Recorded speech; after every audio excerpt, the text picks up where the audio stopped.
அமீருக்கு வைக்கப்பட்ட மிகப்பெரிய ஆப்பு. நேரம் பார்த்து பகையை தீர்த்து கொண்ட நடிகர் சிவகுமார் உறவினர்.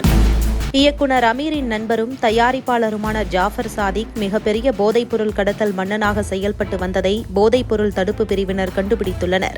போதைப்பொருள் கடத்தலில் தொடர்புடைய நபர்கள் கைது செய்யப்பட்டிருக்கும் நிலையில் இந்த போதைப்பொருள் கடத்தலில் மூளையாக செயல்பட்ட கடத்தல் மாஃபியா மன்னன் ஜாஃபர் சாதிக்கை கைது செய்து தீவிர விசாரணை மேற்கொண்டு வருகிறது என்சிபி.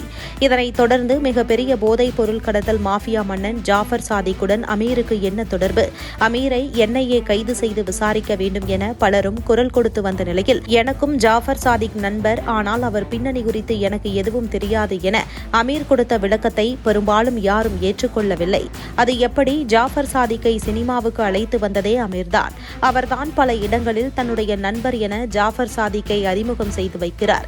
மேலும் 10 வருடமாக நண்பராக இருக்கும் ஜாஃபர் சாதிக் போதைப்பொருள் கடத்தல் பற்றி அமீருக்கு எதுவுமே தெரியாது என்றால் நம்பும்படியாகவா இருக்கிறது என தொடர் விமர்சனத்திற்கு உள்ளாக்கி வரப்பட்டார். இயக்குனர் அமீர் இயக்கத்தில் வெளியான பருத்தி வீரன், ராம் ஆகிய 2 படங்கள் தவிர்த்து அவர் இயக்கிய அனைத்து படமும் தோல்வியை தான் தழுவியது.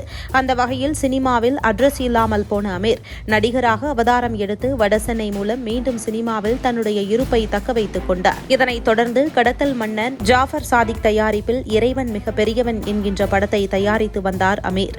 அமீர் இயக்கி வரும் மாயவலை படத்திற்கு போதைப்பொருள் கடத்தல் மன்னன் ஜாஃபர் சாதிக் பண உதவி செய்துள்ளது தெரியவந்துள்ளது.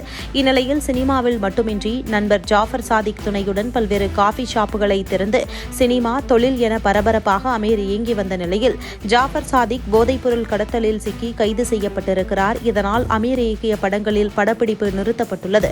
ஆனால் தான் இயக்கிய படம் ஏன் படப்பிடிப்பு நிறுத்தப்பட்டது, என்னை சுற்றி என்ன நடக்கிறது, எதுவுமே தெரியாது என நான் ஒரு பச்சை குழந்தை என்பது போன்ற ஒரு விளக்கத்தை கொடுத்திருக்கிறார் அமீர். இப்படி அமீரை சுற்றி பல பிரச்சனைகள் நடந்து கொண்டிருக்கும் நிலையில் அமீர் யூடியூப் சேனல் ஒன்றுக்கு அளித்த பேட்டியில் இயக்குனர் ஞானவேல் ராஜாவின் அப்பா VK ஈஸ்வரன் குறித்து அவதூறாக பேசியதாக கூறப்படுகிறது. இதனால் மனவேதனைக்கு உள்ளான VK ஈஸ்வரன் அமீர் மீது மான நஷ்ட வழக்கை கொடுத்திருப்பதாக தகவல் வெளியாகியிருக்கிறது. இதையடுத்து ஞானவேல் ராஜா தன் மீதும் தன் தந்தை மீதும் அவதூறு கருத்தை பரப்பியதற்காக 10 கோடி ரூபாய் கேட்டு மான நஷ்ட வழக்கை தொடர்ந்திருக்கிறார்.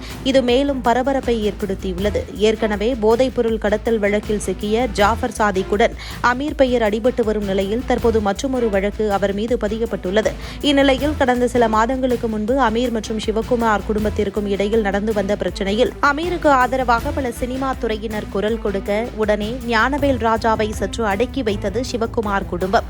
தற்பொழுது ஜாஃபர் சாதிக் விவகாரத்தில் அமீர் சிக்கி சின்னாபின்னமாகி வரும் நிலையில் இதுதான் சரியான தருணம் என உறவினர் ஞானவேல் ராஜா மூலம் அமீர் மீது மான நஷ்ட வழக்கு பதிய வைத்திருக்கிறது சிவகுமார் குடும்பம் என்கிறது சினிமா வட்டாரங்கள். உங்கள் தின சேவல்.